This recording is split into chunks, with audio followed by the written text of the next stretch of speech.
Hello students, welcome on easy prep.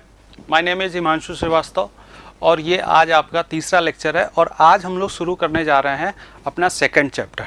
Second chapter जो है वो कंडक्शन का होगा, क्योंकि आपको पता है कि आपने इंट्रोडक्शन पार्ट में कंडक्शन, कन्वेक्शन और रेडिएशन हल्का हल्का पढ़ लिया है। अब हमें लोग को डिटेल में एनालिसिस करना है कंडक्शन में, कन्वेक्शन में और रेडिएशन में। ध्यान रहे, यहाँ से हमारा न्यूमेरिकल पार्ट भी स्टार्ट हो जाएगा। हम लोग यहाँ पे न्यूमेरिकल प्रैक्टिस भी यहाँ पर करने जा रहे हैं, ठीक है। तो यहाँ पे न्यूमेरिकल्स भी करेंगे जो आपके एग्जाम में हेल्पफुल भी होगा। तो चलिए स्टार्ट करते हैं अपना chapter, that is chapter number 2, जिसको हम लोग बोलने वाले हैं कंडक्शन। ये कंडक्शन जो चैप्टर है वो थोड़ा बड़ा है। अब यहाँ पर आपको कंडक्शन के बहुत सारे पार्ट्स मिलने वाले हैं। स्टडी कंडीशंस में बात करना होगा, अनस्टडी कंडीशंस में बात करना होगा, हीट जनरेशन के साथ बात करना होगा और कंडक्शन थ्रू फिन्स बात करना है। वो सब सारी चीज़ें अपने पास सिलेबस में हैं, ठीक है। तो सारे टॉपिक्स एक एक करके हम लोग बात करने वाले हैं कंडक्शन के लिए। तो सबसे पहले हम लोग कंडक्शन वाले चैप्टर में बात करने वाले हैं heat transfer through slab. Heat transfer through slab. Slab के थ्रू हीट ट्रांसफर क्या हो रहा है उसके बारे में हम लोग बात करना चाहते हैं। तो स्लैब आप समझ सकते हैं कि ये हमारे पास एक स्लैब है,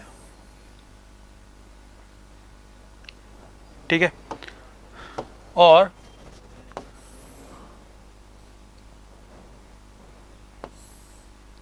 इस स्लैब के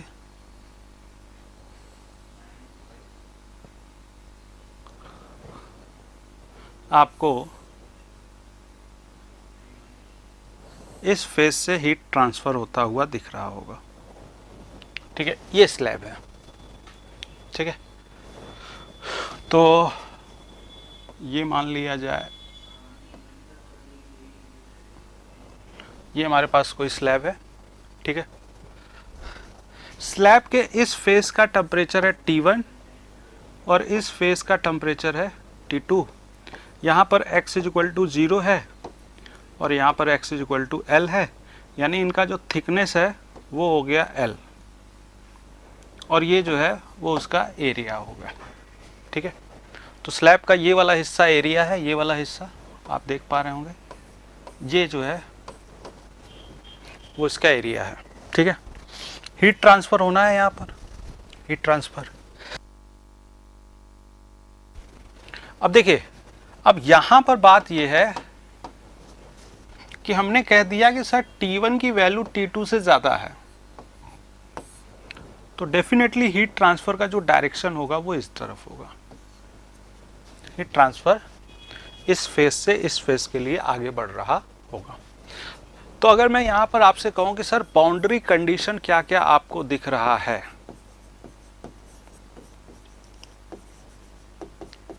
बाउंड्री कंडीशन, तो सर पहला बाउंड्री कंडीशन ये है कि x की वैल्यू जब 0 होगी तो टेम्परेचर T1 होगा और x की वैल्यू जब L होगी तो टेम्परेचर T2 होगा। अच्छा, इसको आगे बढ़ने के लिए हम लोग कुछ एजम्पशंस भी रखते हैं। यहाँ पर एजम्पशंस रखते हैं।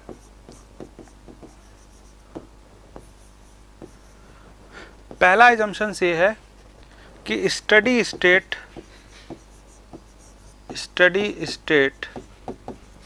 हीट कंडक्शन होगा। स्टडी स्टेट हीट कंडक्शन होगा।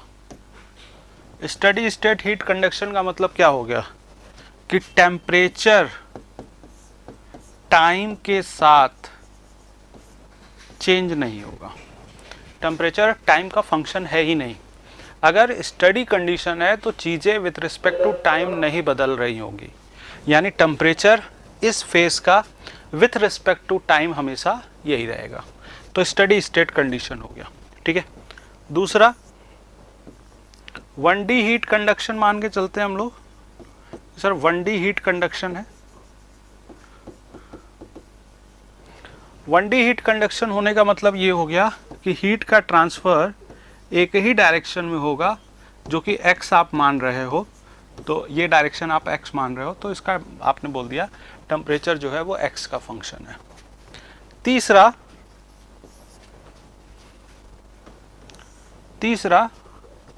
कि सर यूनिफॉर्म थर्मल कंडक्टिविटी है, यूनिफॉर्म थर्मल कंडक्टिविटी है। यूनिफॉर्म थर्मल कंडक्टिविटी का मतलब ये हो गया कि K जो है वो कांस्टेंट है, यानी जैसे आपने जानते हो आप कि थर्मल कंडक्टिविटी क्या है, टेम्परेचर के ऊपर डिपेंड करेगा। अलग अलग कंडीशंस में टेम्परेचर बढ़ेगा तो क्या फ़र्क पड़ेगा। तो यहाँ पे अलग अलग सेक्शन पे अलग अलग टेम्परेचर है, उसके बावजूद भी हम लोग यही मान के चल रहे हैं कि थर्मल कंडक्टिविटी बदलेगी नहीं, क्या रहेगी सर, कांस्टेंट रहेगी। तो हीट ट्रांसफ़र थ्रू स्लैब ये आपके पास इस तरह से हो चुका है, ठीक है। तो स्टडी स्टेट हीट कंडक्शन है, 1D हीट कंडक्शन है और यूनिफॉर्म थर्मल कंडक्टिविटी, ये हमारे पास 3 एजम्पशंस हैं जिनके बिहाफ पे हम लोग को आगे बढ़ना है। चलिए अब हम लोग बात करते हैं फोरियर्स लॉ के बारे में। फ्रॉम फोरियर्स लॉ, फोरियर्स लॉ ये कहता है कि अगर Q की वैल्यू को ध्यान में देखा जाए तो रेट ऑफ हीट ट्रांसफ़र जो होगा वो -KA, अगर अब हम लोग x के डायरेक्शन में इंटरेस्टेड हैं तो x के डायरेक्शन में यहाँ पर इस तरह से बात कर सकते हो, ठीक है। तो यहाँ पर Q और dx हो गया है और ये KA dt हो गया। अब यहाँ पर हम लोग इंटीग्रेट कर लेते हैं। आप देख पा रहे हैं यहाँ पर x के साथ वेरिएशन है और यहाँ पर टेम्परेचर के साथ वेरिएशन है। लिमिट लगा दें आप, x की वैल्यू 0 जब थी तो टेम्परेचर था T1 और x की वैल्यू L हो जाने पर टेम्परेचर क्या हो जाएगा, इस T2 हो जाएगा, ये हमें बात पता है। x की वैल्यू 0 पर टेम्परेचर T1 है, यानी आप यहाँ पर देखें x की वैल्यू 0 पर टेम्परेचर T1 है और x की वैल्यू L पर टेम्परेचर T2 है। यहाँ पे भी बाउंड्री कंडीशन में आपने लिख रखा है, ठीक है। अब यहाँ पर हमें क्या करना है कि Q इंटीग्रेशन से बाहर आ गया। अच्छा, Q इंटीग्रेशन से बाहर क्यों आया, क्योंकि Q x के रिस्पेक्ट में नहीं चेंज हो रहा है। Q x के रिस्पेक्ट में नहीं चेंज हो रहा है, इसको समझ लीजिए ज़रा, बहुत इंपॉर्टेंट बात है ये स्लैब है। यानी अगर यहाँ पे एंट्री हुआ 10 वाट तो यहाँ पे भी 10 वाट होगा, यहाँ पे भी 10 वाट होगा, हर जगह 10 वाट होगा। हर जगह क्यों 10 वाट होगा, क्योंकि स्टडी कंडीशन है। अगर 10 वाट हर जगह नहीं होगा, कुछ हीट स्टोर हो जाएगा तो वहाँ पर टेम्परेचर बदल जाएगा। इसलिए इस सेक्शन से जितना हीट आएगा उतना ही हीट जाना चाहिए, यानी Q जो है x के ऊपर डिपेंड ही नहीं कर रहा है। तो इसका मतलब क्यों, क्योंकि स्टडी कंडीशन है। स्टडी कंडीशन ना होता तब आप बात कर सकते थे। तो Q with respect to x क्या है, कांस्टेंट है। तो इंटीग्रेशन से बाहर आ जाएगा, dx का इंटीग्रेशन x हो गया और लिमिट लगा लिया आपने 0 से L। यहाँ KA बाहर आ गया, ये हो गया T2 माइनस T1 और फाइनली आपको दिख रहा होगा कि जो Q है ये KA माइनस अंदर भेज दें आप तो KA T1 माइनस T2 हो जाएगा और 0 to L है, यहाँ पे L पुट कर दिया, ये L इधर आ गया, ये L हो गया, ठीक है। तो रेट ऑफ हीट ट्रांसफ़र क्या हो गया, KA T1 minus T2 upon L। और बहुत ही इंपॉर्टेंट फॉर्मूला है, इसका डेरिवेशन भी हमारे एग्जाम में आ जाता है कि बताइए रेट ऑफ हीट ट्रांसफ़र का क्या फॉर्मूला होगा स्लैब के केस में, स्लैब के केस में। अच्छा, एक और चीज़ यहाँ से हमें समझना है कि सर ये अगर स्लैब है, यहाँ पर x इज इक्वल टू 0 है और यहाँ पर x is equal to L है, यहाँ पे टेम्परेचर T1 है और यहाँ पे टेम्परेचर T2 है। तो टेम्परेचर का x के साथ वेरिएशन डेल्टा टी x के साथ देख पा रहे हो आप, ऊपर वाली लाइन देखें आप, डेल्टा टी x के साथ कैसा चेंज हो रहा है, लीनियरली चेंज हो रहा है। तो यहाँ पर आप बोल सकते हो कि सर टेम्परेचर के साथ इसका वेरिएशन कैसा है, लीनियर वेरिएशन है, लीनियर वेरिएशन। तो यहाँ पे टेम्परेचर T1, यहाँ पे टेम्परेचर T2 और ये टेम्परेचर लीनियरली बदल रहा है, ठीक है। और यहाँ पर आपने एक बात ये कही थी कि through out the slab thermal conductivity क्या होगा, कांस्टेंट होगा। तब आपके पास इस तरह से चीज़ें देखने को मिल जाएंगे। अच्छा, अगर thermal conductivity with respect to temperature बदल रहा होगा तब क्या होगा। जनरली हम लोग हमेशा थर्मल कंडक्टिविटी कांस्टेंट मान के ही चलेंगे, मगर कभी कभी एग्जाम में वेरिएबल थर्मल कंडक्टिविटी के साथ भी क्वेश्चन पूछ लेता है। अगर थर्मल कंडक्टिविटी चेंज हो रहा होगा किसके रिस्पेक्ट में, टेम्परेचर के रिस्पेक्ट में, तब क्या होगा। मेरे ख्याल से यहाँ तक की तो चीज़ें क्लियर हो जानी चाहिए कि फोरियर्स लॉ लगा के आपने यहाँ पे इस तरह से बातें कर लिया है।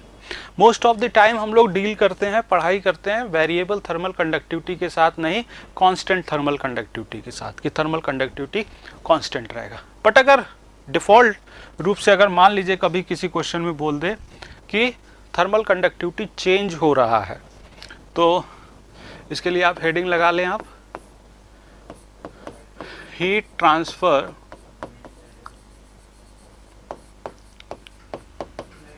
in a slab with variable thermal conductivity, variable thermal conductivity।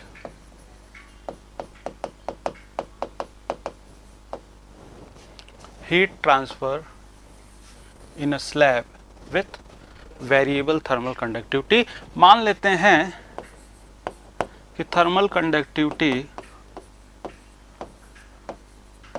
Temperature के साथ ऐसे बदल रहा है। मान लेते हैं लेट अस से कि थर्मल कंडक्टिविटी जो है K बराबर K0 1 plus minus alpha T जैसा चेंजेस हो रहा है, ठीक है।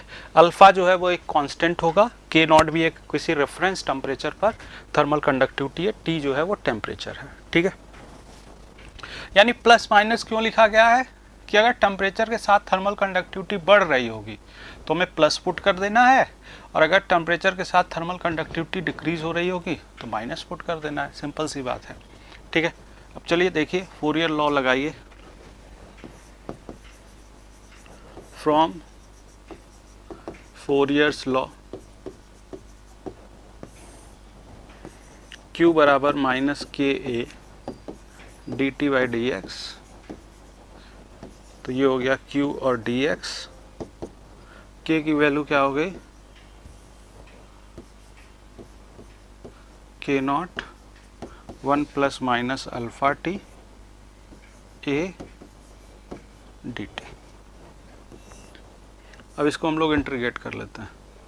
यहाँ पर x की वैल्यू 0 और यहाँ पे टेम्परेचर T1, वही स्लैब है, वही सब कुछ है, बना लें आप बगल में चाहे तो, वही स्लैब है, ये L थिकनेस है, यहाँ पर x की वैल्यू 0 है, यहाँ पर x की वैल्यू L है, ये टेम्परेचर T1 है, ये टेम्परेचर T2 है, और ये टेम्परेचर का प्रोफाइल है अगर थर्मल कंडक्टिविटी कांस्टेंट है। तो देखेंगे कि अगर थर्मल कंडक्टिविटी चेंज हो रहा है तो क्या होगा। तो x इक्वल टू 0 पर टेम्परेचर T1 है, x इक्वल टू L पर टेम्परेचर T2 है, तो ये Q हो जाएगा, dx का इंटीग्रेशन x हो जाएगा, लिमिट लगा दीजिएगा तो L हो जाएगा। K0 इंटू एरिया बाहर आ गया, 1 का इंटीग्रेशन क्या होगा, T होगा, और अल्फा T का इंटीग्रेशन क्या होगा, T स्क्वायर बाई 2 होगा। कहाँ से कहाँ तक, T1 से T2 तक, ठीक है। अच्छा, अब ये K0 area T2 minus T1 होगा, T2 माइनस T1 होगा, और माइनस अंदर चला जाएगा तो T1 माइनस T2 हो जाएगा, और plus minus alpha by 2 T square है ना, T2 square minus T1 square है, माइनस अंदर भेज दें आप तो T1 square minus T2 square है। ठीक है, ये रेट ऑफ हीट ट्रांसफर हो जाएगा, L के बदले में L इधर आ जाएगा। अब यहाँ पे भी आप T1 माइनस T2 कॉमन ले सकते हैं। कैसे ले सकते हैं सर? एक चीज़ देखें आप बिल्कुल आराम से, यहाँ a square minus B square है, तो आप इसको a प्लस बी और a माइनस बी लिख सकते हैं, और a माइनस बी यहाँ पे भी है, तो दोनों मिलकर क्या हो जाएंगे? कॉमन हो जाएंगे। तो a माइनस बी यानी T1 माइनस T2 कॉमन हो गया, तो यहाँ पे 1 बचेगा, और प्लस माइनस अल्फ़ा बाई 2 और ये T1 प्लस T2 बचेगा। ये आपके पास इस तरह से, ये फॉर्मूला आपको याद नहीं करना है, हाँ डेरिवेशन आपको पता होना चाहिए, क्योंकि कई बार आपके एग्जाम में इसका डेरिवेशन जरूर पूछ लेता है। तो अगर यहाँ पे आप देखें तो टेम्परेचर x के साथ स्क्वायर में बदल रहा है, टेम्परेचर x के साथ स्क्वायर में बदल रहा है, यानी कि टेम्परेचर का जो प्रोफाइल है x के साथ वो पैराबोलिक होगा। कैसा होगा? पैराबोलिक होगा। तो टेम्परेचर x के साथ चेंज हो रहा है, ऑब्वियस सी बात है यहाँ पे भी चेंज हो रहा था, मगर यहाँ लीनियरली, बट यहाँ पे पैराबोलिकली तरीके से। तो पैराबोलिकली तरीके से यहाँ पर ये इस तरह से चेंज हो रहा है। ठीक है, अच्छा यहाँ पर ऊपर से अगर जाएगा तो इसका मतलब यहाँ पर प्लस अल्फा टी है, यानी टेम्परेचर बढ़ेगा तो थर्मल कंडक्टिविटी बढ़ेगी, और अगर ये नीचे से जा रहा है तो इसका मतलब माइनस अल्फा टी है, यानी टेम्परेचर बढ़ेगा यानी थर्मल कंडक्टिविटी घट रही होगी। ठीक है, तो टेम्परेचर बढ़ने से थर्मल कंडक्टिविटी अगर डिक्रीज करेगी तो डायग्राम नीचे से जाएगा, रहेगा पैराबोलिक ही, और टेम्परेचर बढ़ने से थर्मल कंडक्टिविटी बढ़ रही होगी तो डायग्राम ऊपर से जाएगा, स्लोप के थ्रू आप समझ सकते हो। तो ये हमारे पास इस तरह से हो गया, ये एक छोटा सा डेरिवेशन हमारे एग्जाम में आ सकता है। ठीक है, बट जनरल बात किया जाए अगर अपने से, तो जनरल आपको क्या करना है, वीडियो को पॉज करके वीडियो खुद का नोट्स बनाते रहना है ना। ठीक है, क्योंकि ये PDF तो मिल ही जाएगा, बट खुद से बढ़िया नोट्स कभी नहीं हो सकता, अपना नोट सबसे अच्छा होता है। ठीक है, जनरल फॉर्मूला यही है, यही हमें ज़्यादातर टाइम यूज करना है। ठीक है, चलिए अब आगे बढ़ते हैं। अब हम लोग बात करने वाले हैं इलेक्ट्रिकल सर्किट के लिए। ठीक है, इलेक्ट्रिकल सर्किट का नाम सुना होगा आप लोगों ने।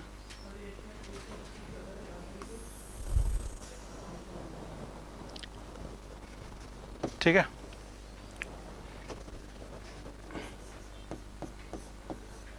इलेक्ट्रिकल सर्किट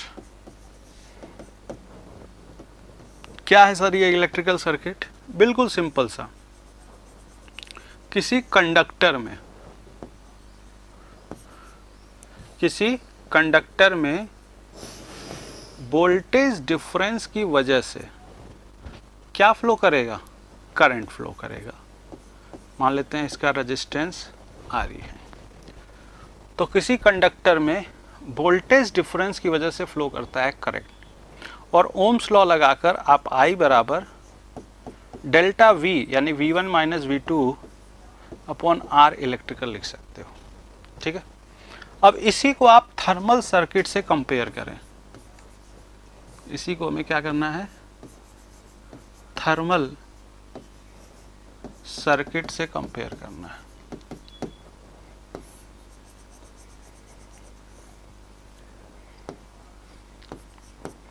देखें जरा, वोल्टेज डिफरेंस की वजह से कंडक्टर में करंट चलेगा, और टेम्परेचर डिफरेंस की वजह से यहां पर क्या चलेगा? हीट चलेगा। तो जब करंट फ्लो होगा तो उसके लिए रेजिस्टेंस आएगा, यानी इलेक्ट्रिकल रेजिस्टेंस आएगा, और जब हीट आगे बढ़ेगा तो यहाँ पे भी रेजिस्टेंस आएगा, जिसे हम लोग थर्मल रेजिस्टेंस कहेंगे। यानी आपको ये बात समझ में आ रही होगी कि जो काम वोल्टेज का यहाँ पे है वो काम टेम्परेचर का वहाँ पे है। जो करंट है वो रेट ऑफ हीट ट्रांसफर है, जो रेजिस्टेंस है वो रेजिस्टेंस है। तो यहाँ पर अगर हम लोग ओम्स लॉ लगाएं तो I बराबर क्या हो जाएगा, I बराबर क्या हो जाएगा, I बराबर हो जाएगा T1 minus T2 upon R thermal, और I के बदले में क्या लिखना चाहिए हमें, रेट ऑफ हीट ट्रांसफर। तो rate of heat transfer T1 minus T2 upon R thermal या delta T upon R thermal, ये हमारे पास इस तरह से हो जाएगा। ठीक है, अब एक बात समझने वाली है यहाँ पर, बहुत ही इंपॉर्टेंट बात है, ये ओम्स लॉ से कंपेयर करके आपने इसको इस तरह से फॉर्मूला बना लिया है। ठीक है, स्लैब के लिए आप बात कर रहे थे, for slab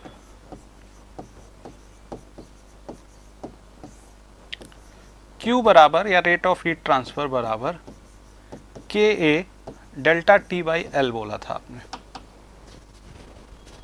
KA delta T by L या T1 minus T2 by L, ये स्लैब के केस में बोला था। तो इसको हम लोग लिख सकते हैं delta T upon L upon KA, delta T upon L upon KA। और अब कंपेयर करने पर Q की जगह पे Q है, डेल्टा T की जगह पे डेल्टा T है, और R थर्मल के लिए मैं अलग से लिख दूं कि जो R थर्मल है उसके लिए है L बाई KA। तो ये एक इंपॉर्टेंट फॉर्मूला है हमारे पास फॉर स्लैब।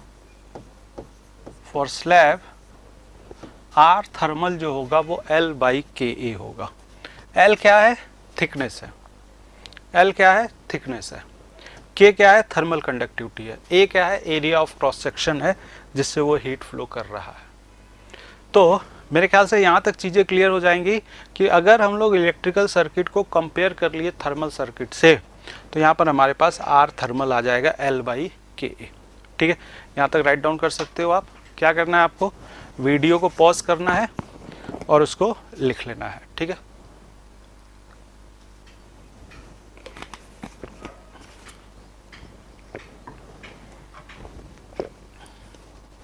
अब आगे चले अगर हम लोग, अब यहाँ से बहुत ही इंपॉर्टेंट बात मैं आपको समझाने वाला हूँ, नोट पॉइंट में जाएगा ये बात।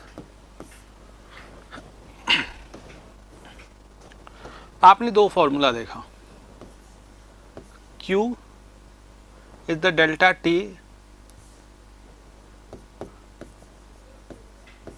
अपॉन R थर्मल, या delta T is directly proportional to R thermal भी तो लिख सकते हैं हम लोग। यहाँ से डेल्टा T क्या लिख सकते हैं, is directly proportional to R thermal. यहाँ से देखिए ये इधर आ जाएगा, डेल्टा T डायरेक्टली प्रोपोर्शनल हो जाएगा। ठीक है, एक बात ये समझ में आ गई हमें sir, delta T R thermal के डायरेक्टली प्रोपोर्शनल हो जाएगा। ठीक है, और दूसरी बात ये समझ में आ गई कि R थर्मल जो होता है वो L बाई KA होता है। ठीक है, स्लैब के लिए नोट पॉइंट समझिए जरा, बहुत ही इंपॉर्टेंट बात है ये कि सर किसी भी स्लैब में जिसकी थर्मल कंडक्टिविटी ज़्यादा होगी, अगर थर्मल कंडक्टिविटी ज़्यादा है तो आप देख पा रहे हो कि थर्मल रेजिस्टेंस कम होगा, और थर्मल रेजिस्टेंस कम होगा तो डेल्टा T भी क्या होगा, कम हो जाएगा। यानी किसी भी स्लैब में जिसकी थर्मल कंडक्टिविटी ज़्यादा है उसमें हीट फ्लो करने के दौरान टेम्परेचर का ड्रॉप कम होगा, एनर्जी का लॉस कम। टेम्परेचर ड्रॉप माने एनर्जी लॉस, टेम्परेचर ड्रॉप ज़्यादा यानी एनर्जी का लॉस ज़्यादा हो रहा है। तो जिस किसी भी मटेरियल में थर्मल कंडक्टिविटी ज़्यादा होगी वहाँ पे डेल्टा T की वैल्यू क्या होने जा रही है, कम होगी। थर्मल कंडक्टिविटी कम होगी तो करस्पॉन्डिंग डेल्टा T ज़्यादा हो जाएगा। इसको दूसरे बात में समझ सकते हैं कि सर अगर थर्मल कंडक्टिविटी कम हो गई तो थर्मल रेजिस्टेंस ज़्यादा हो गया यानी डेल्टा T की वैल्यू ज़्यादा हो गई। किसी भी स्लैब में जिसकी थर्मल कंडक्टिविटी ज़्यादा है उस पर टेम्परेचर ड्रॉप कम होगा, और जिसकी थर्मल कंडक्टिविटी कम है उसमें टेम्परेचर ड्रॉप ज़्यादा होगा। अच्छा ज़रा जवाब दो, खुद से जवाब दो, एक अच्छे इंसुलेटर की थर्मल कंडक्टिविटी कम होती है, इसीलिए इंसुलेटर में जिसकी थर्मल कंडक्टिविटी कम होती है टेम्परेचर का ड्रॉप ज़्यादा होता है। एक मैं आपको एग्जांपल से समझाऊंगा, तब आपको थोड़ा बेहतर फील होगा। ये बताइए, ये कोई हॉट फर्नेस है, इसके अंदर एक आयरन का रॉड है, ऐसे समझे आप, इसको भी एग्जाम्पल के लिए बना लीजिएगा, आपको यही फील लाएगा आपको।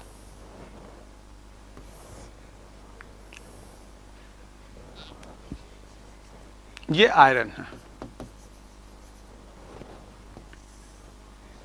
और उसी डायमेंशंस का वहीं पे ये वुड है, लकड़ी है। यहाँ पे टेम्परेचर है 200 डिग्री सेल्सियस, यहाँ पे भी टेम्परेचर है 200 डिग्री सेल्सियस। मैं आपसे कहूँ कि इस वाले किनारे को आपको टच करना है, कौन से एंड को, कौन से आखिरी पॉइंट को आप टच करना पसंद करेंगे, वुड को या आयरन को? तो आप सभी का जवाब होगा सर वुड को टच करना पसंद करेंगे। क्यों? क्योंकि वुड का टेम्परेचर यहाँ पर कम होगा और आयरन के एंड पर टेम्परेचर ज़्यादा होगा, वुड से ही तो ज़्यादा ही होगा। तो यहाँ पे टेम्परेचर कम होगा और यहाँ पे टेम्परेचर ज़्यादा होगा। डेल्टा टी देखो आप, 270 यानी 130 डिग्री सेल्सियस। डेल्टा टी यहाँ पर देखो आप 170 डिग्री सेल्सियस। मैं आपसे कहूं कि सर थर्मल कंडक्टिविटी आयरन का ज़्यादा है या वुड का ज़्यादा है, तो आप कहिएगा सर आयरन का ज़्यादा है। और मैं आपसे कहूं कि डेल्टा टी आयरन में ज़्यादा है या वुड में ज़्यादा है,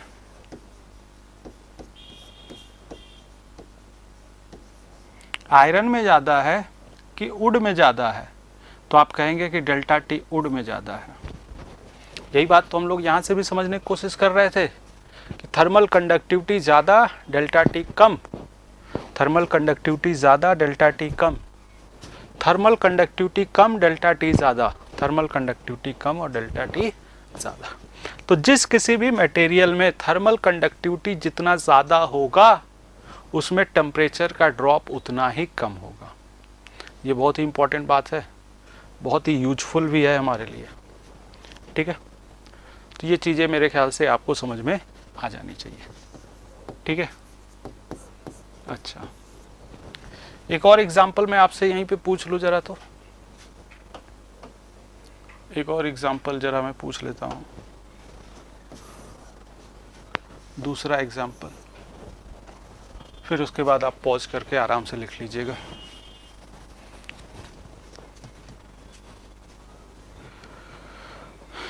कि ये स्लैब है,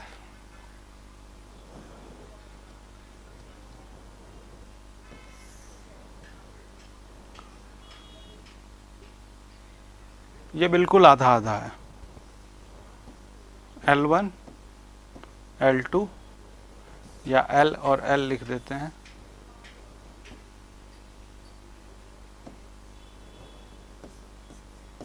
K1 K2। ठीक है, अब टेम्परेचर यहाँ पे गिरेगा, ऑब्वियस सी बात है टेम्परेचर गिरेगा।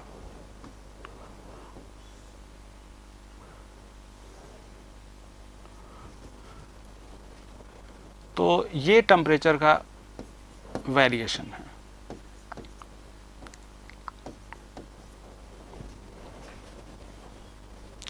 आपको यहाँ पर जवाब देना है कि कौन सी बात सही है। पहला K1 K2 बराबर है, दूसरा ऑप्शन K1 बड़ा है K2 से, और तीसरा ऑप्शन K2 बड़ा है K1 से। आप वीडियो को पॉज करना और इसको ध्यान से सोचना कि कौन सा आंसर आपका है, और फिर उसके बाद आप देखना आप सही हो या गलत हो। देखें, आप जब आप पहले स्लैब में बात कर रहे हो, दोनों के लिए डिफरेंस लेंथ जो है वो थिकनेस बराबर है, तो यहां पर डेल्टा टी देख लो आप, और यहां पर डेल्टा टी देख लो आप। पहले स्लैब में डेल्टा टी की जो वैल्यू आ रही है वो इतनी आ रही है, दूसरे स्लैब में डेल्टा टी की वैल्यू इतनी आ रही है। ये डेल्टा T1, ये डेल्टा T2, और ऑब्वियस सी बात है डेल्टा T2 ज्यादा है डेल्टा T1 से। डेल्टा T2 ज्यादा है डेल्टा T1 से, तो इसका मतलब K2 कम होगा K1 से। K2 की वैल्यू कम और K1 की वैल्यू ज़्यादा। तो अगर आपका जवाब B है तो बहुत अच्छी बात है। ऐसे भी समझ सकते हो, सर दूसरे वाले स्लैब में टेम्परेचर ज़्यादा गिर रहा है, स्लोप से ही पता चल रहा है, उसको बनाने की ज़रूरत ही नहीं है। टेम्परेचर ज़्यादा गिर रहा है तो थर्मल कंडक्टिविटी कम होगी, बस सीधा सा जवाब। ठीक है, मेरे ख्याल से ये चीज़ें समझ में आ गई होगी कि यहाँ पर क्या डिस्कशन हो रहा है। ठीक है, चलिए, तो आप बिल्कुल आराम से इसको वीडियो को पॉज करके आप इसको राइट डाउन कर सकते हैं।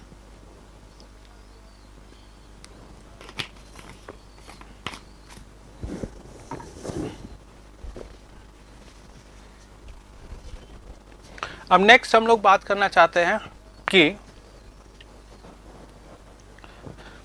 अब हम लोग दो स्लैब को मिलाकर बात करना चाहते हैं, यानी कंपोजिट स्लैब के लिए बात करना चाहते हैं। Heat transfer through composite slab.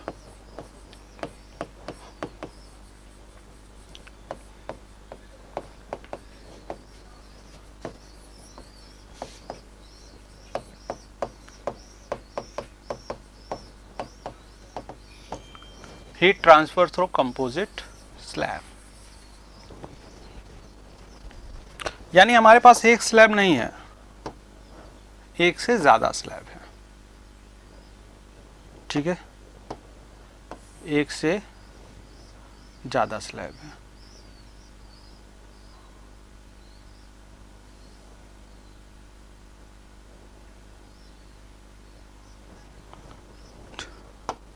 चलिए, तो दो स्लैब है यहाँ पर हमारे पास।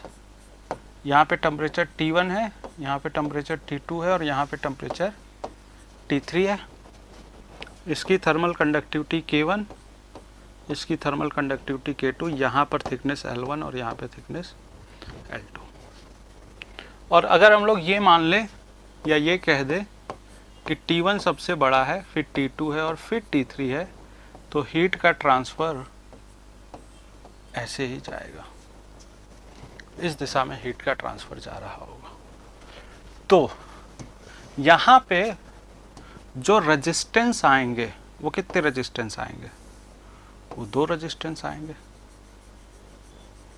एक ये आएगा और एक ये आ जाएगा।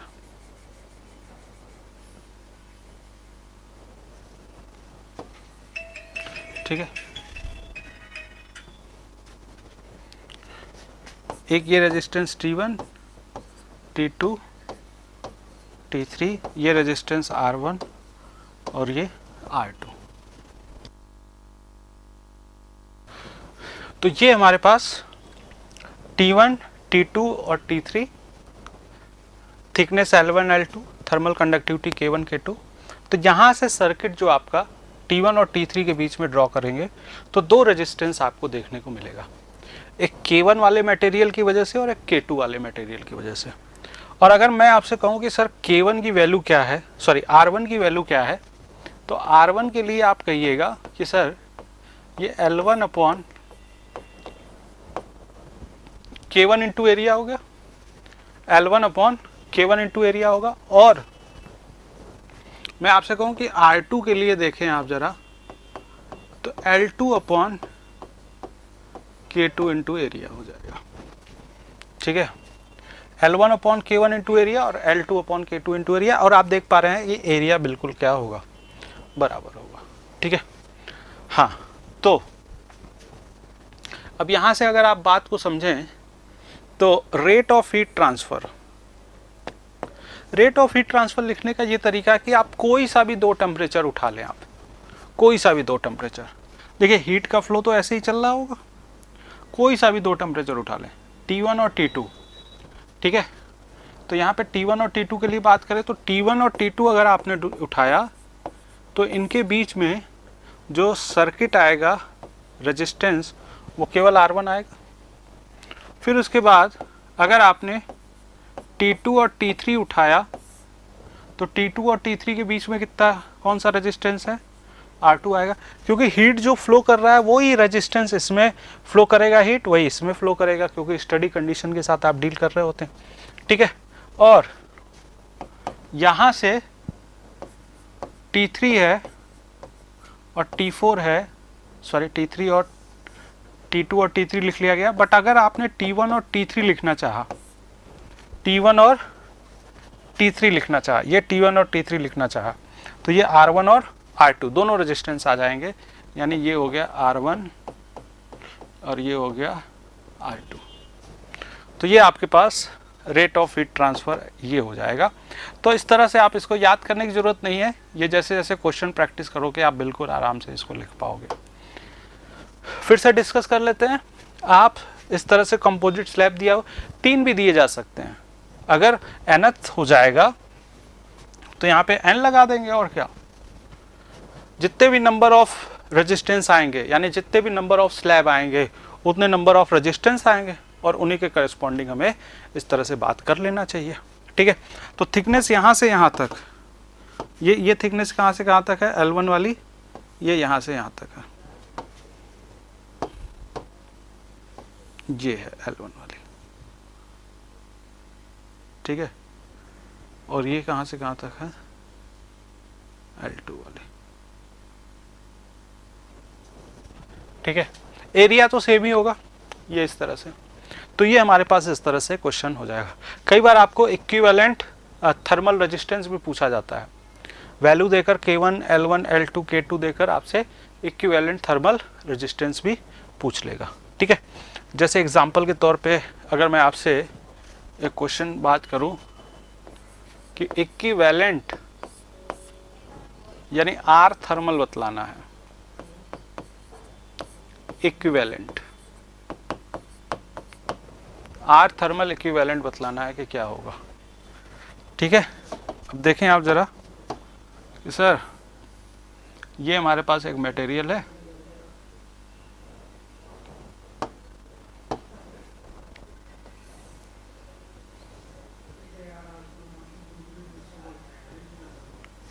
ये ऐसा कुछ कर लेते हैं।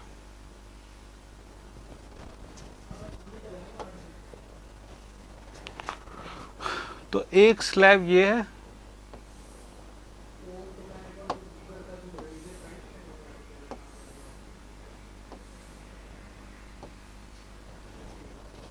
ठीक है, एक स्लैब ये है,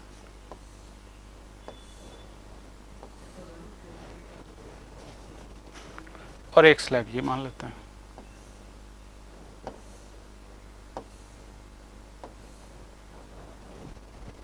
तीन स्लैब है हमारे पास। ठीक है, और इनकी पूरी लंबाई जो है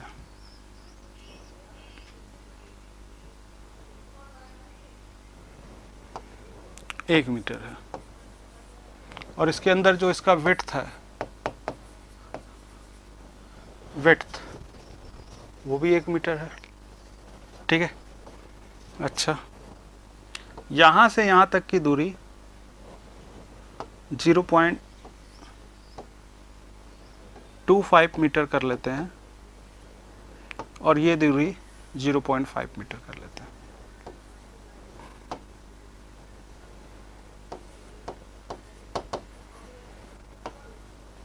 और ये दूरी भी 0.5 कर लेते हैं।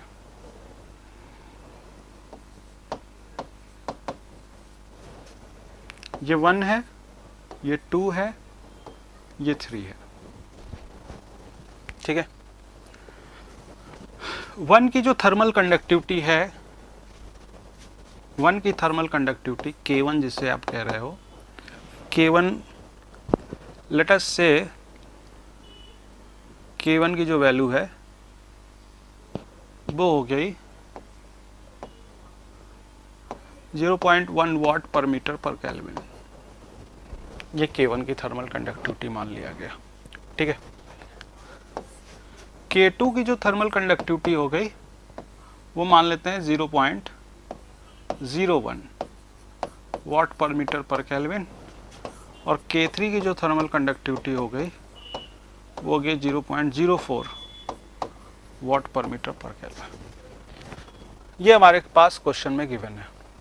तो आपको यहाँ पर आर थर्मल इक्विवेलेंट आपको यहाँ पर बतलाना है। ठीक है, तो आराम से देखें, आप क्वेश्चन को देखें, वीडियो को पॉज करें और खुद से ट्राई करें, फिर उसके बाद न्यूमेरिकल डिस्कस करेंगे।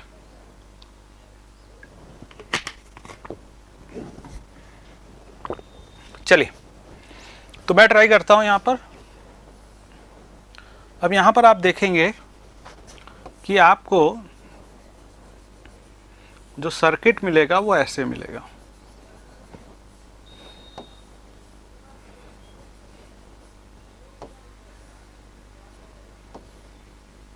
जिसमें R1 ये R2 होगा और ये R3 होगा। तो R2 और R3 तो पैरेलल होंगे, R2 और R3 पैरेलल होंगे, और ये R1 सीरीज में होगा। और R2 और R3 का जो कॉम्बिनेशन होगा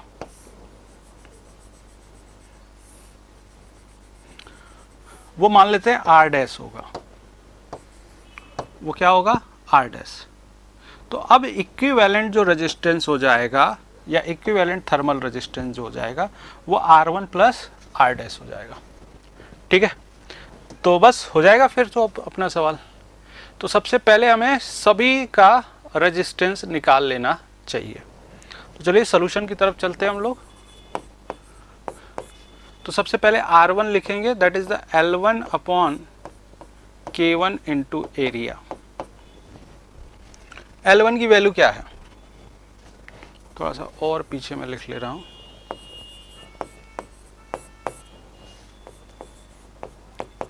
L1 upon K1 into area. L1 की वैल्यू क्या है? 0.25। K1 की वैल्यू क्या है? 0.1, और एरिया क्या है? 1 इंटू 1।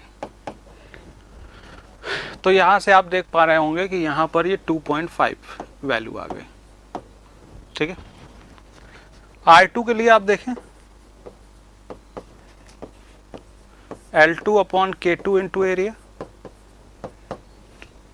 R2 ये वाला सेगमेंट है, तो ये थिकनेस कितनी है? 0.5 मीटर है। ये 0.5। K2 की वैल्यू कितनी है? 0.01। और एरिया कितना है? एरिया ये है, ये एरिया है, ये एरिया है जिससे हीट फ्लो करेगा। तो इसकी लंबाई कितनी हो गई? 0.5, और इसके अंदर इसका विड्थ कितना हो गया? ये यहां पर दिया हुआ है विड्थ 1। ये लंबाई 0.5 और इसके अंदर इसका विड्थ 1। तो ये लंबाई हो गया 0.5 और विड्थ हो गया 1। ठीक है, तो 0.5 चला जाएगा, ये 0.01 बचेगा, तो ये हो जाएगा 100। ठीक है, अब R3 के लिए बात करेंगे, that is the L3 upon K3 into area. L3 भी 0.5 ही है, K3 0.04 है ना, और एरिया वही है 0.5 इंटू 1। ठीक है, तो बिल्कुल ये कैंसिल हो जाएगा, ये 100/4 यानी 25 आ जाएगा। ठीक है, अच्छा अब R2 और R3 पैरेलल में है, तो पैरेलल कंपोजिशन कैसा होता है, कॉम्बिनेशन जो पैरेलल का होता है वो होता है ऐसा कुछ, पढ़ा होगा सभी लोगों ने बचपन में, ऐसा होता है। तो ये जो R डैश है वो जाएगा R2 R3 upon R2 plus R3। तो R2 R3 यानी 100 और 25 और इसको ऐड कर लिया तो 125। तो यहाँ से कैंसिल हो जाएगा, तो 5 हो जाएगा और ये कैंसिल होके 20 हो जाएगा। अब R थर्मल इक्विवेलेंट कितना हो जाएगा, R थर्मल इक्विवेलेंट कितना हो जाएगा, R1 plus R dash, R1 plus R dash. R1 तो कितना 2.5 आया था, R1 कितना आया था 2.5 आया था, और R डैश जो है वो 20 आ जाएगा, तो 22.5। और थर्मल रेजिस्टेंस का यूनिट होता है केल्विन पर वाट।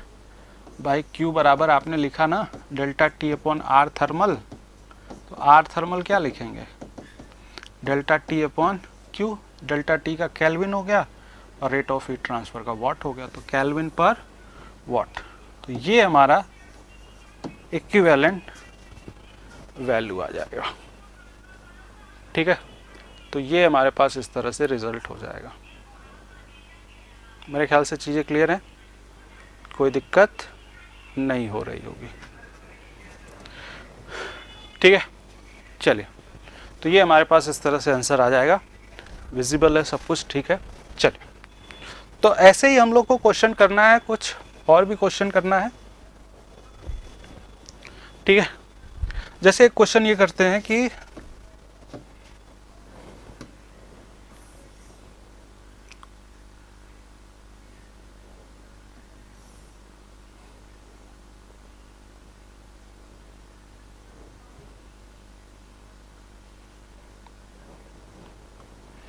यहाँ पे टेम्परेचर है 100 डिग्री सेल्सियस या 130 डिग्री सेल्सियस, और यहाँ पे टेम्परेचर है 30 डिग्री सेल्सियस।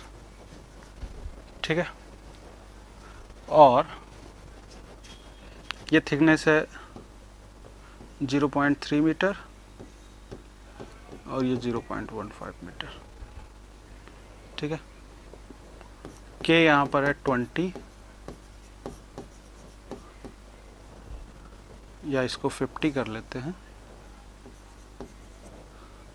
और यहाँ पर के है 20। अब यहाँ पे आपको जो क्वेश्चन बताना है, पहला क्वेश्चन ये है, फाइंड हीट फ्लक्स रेट, यानी Q बाई A बताना है, और दूसरा फाइंड, पहला हीट फ्लक्स, दूसरा इंटरफेस का टेम्परेचर। इंटरफेस का टेम्परेचर यानी यहाँ पर टेम्परेचर क्या होगा। ठीक है, तो इसको मान लेते हैं ये T1 है, इसको मान लेते हैं ये T2 है, और ये T इंटरफेस है। इसको मान लिया ये K1 है, ये K2 है, ये L1 है, और ये L2 है, ये मान लेते हैं हम लोग। तो अगेन आपको क्या करना है, वीडियो को पॉज करना है और क्वेश्चन को सॉल्व करना है, और फिर बाद में देखना है कि आपका आंसर कितना आ रहा है, मैच कर रहा है या नहीं कर रहा है, और अगर नहीं कर रहा है तो कहाँ पर गलती हो रही है, उसी को सीखना है हमें। तो चलिए देखते हैं हमें क्या करना है। हमने सर्किट ड्रॉ किया, 130 T इंटरफेस 30, R1 R2। ठीक है,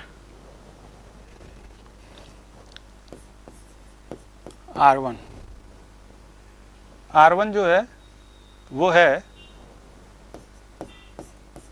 L1 अपॉन K1 और R2 जो है वो है L2 अपॉन K2। ठीक है,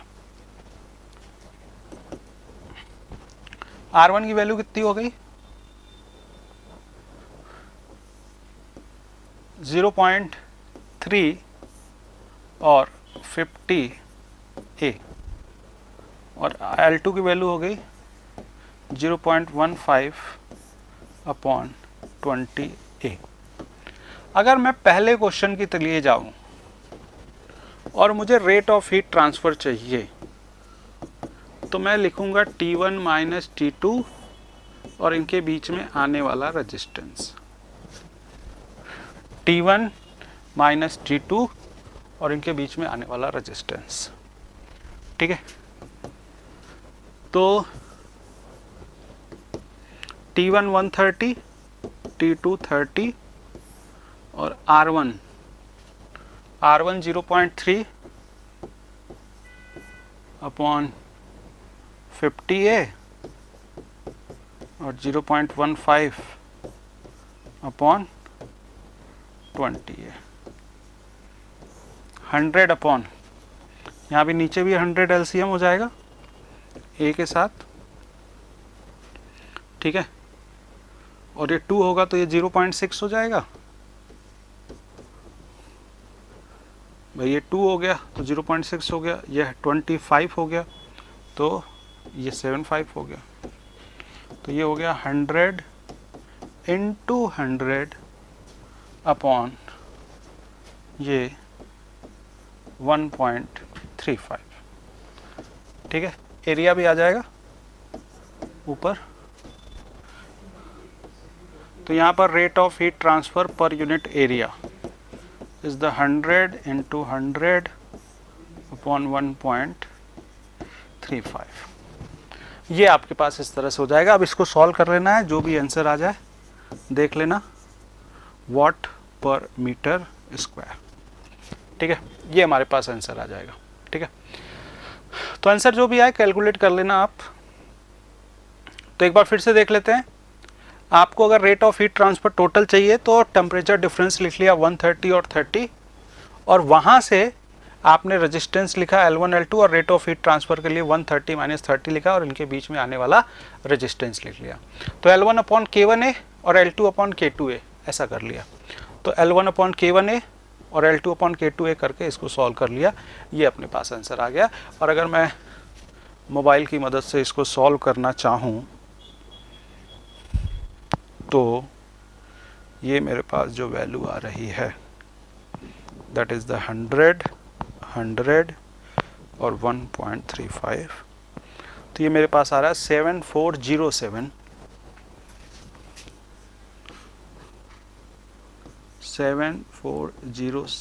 पॉइंट में भी कुछ आ रहा है 4041। तो ये वॉट पर मीटर स्क्वायर ये अपने पास इस तरह से हो जाएगा, जो कि इसका पहला पार्ट था। अभी हमें दूसरा पार्ट करना है, अभी हमें दूसरा पार्ट इसका करना है। मेरे ख्याल से विजिबल है, कोई कॉम्प्लेक्स नहीं आना चाहिए। ठीक है, जा एक बार पहले इसको राइट डाउन कर लो आप अच्छे से। मैं 2 पार्ट में इसको कर दे रहा हूँ ताकि आपको लिखने में कोई दिक्कत ना आए। पॉज करके इसको कर लीजिएगा और देन आफ्टर पॉज करके इसको कर लीजिएगा। चलिए, अब हम लोग इस पे देखने जा रहे हैं कि इंटरमीडिएट टेम्परेचर क्या होगा। ठीक है, तो अब देखो, आप यहां से 130 minus T interface upon R1 भी लिख सकते हो और T interface minus 20 upon R2 भी लिख सकते हो। 30 है, सॉरी।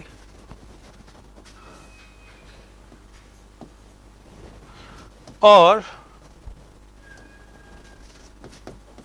130 माइनस 30 करके R1 प्लस R2 भी लिख सकते हो, जो भी आपको अच्छा लगे।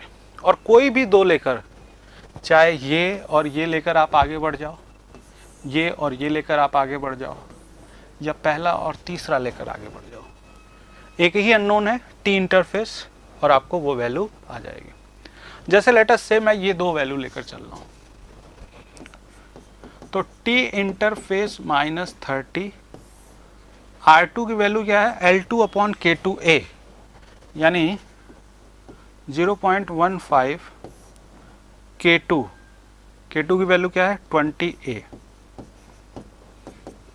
और ये 100, और यहाँ पर 0.15/50A, 0.3/50A और 0.15/20A। ठीक है, अब ये टी इंटरफेस -30 0.15/20A हो जाएगा, ये 100 इसको कर लिया तो 1.35 आया था ना पिछली बार, वही तो आएगा, तो ये 1.35, ठीक है, अपॉन 100A हो जाएगा, तो ये 20A 100A गायब हो जाएगा तो 5 हो जाएगा, और ये गायब हो जाएगा तो 9 टाइम्स चला जाएगा ना, तो टी इंटरफेस -30 इज द, ये ऊपर चला गया 500/9, इसको डिवाइड कर लेंगे, कितना आ जाएगा, 5 से जाएगा 45, 5 से जाएगा 45, और टी इंटरफेस जुड़कर इधर से क्या हो जाएगा 85 हो जाएगा ना,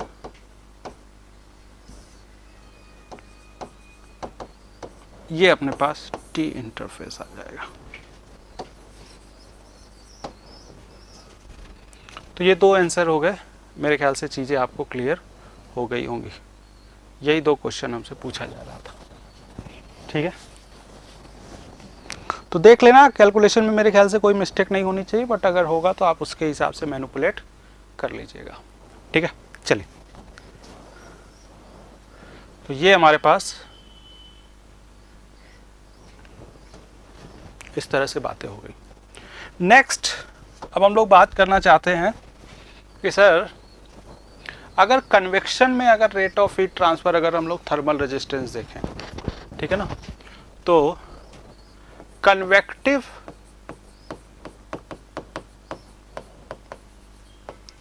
थर्मल रेजिस्टेंस अगर हम लोग देखें, कन्वेक्टिव थर्मल रेजिस्टेंस,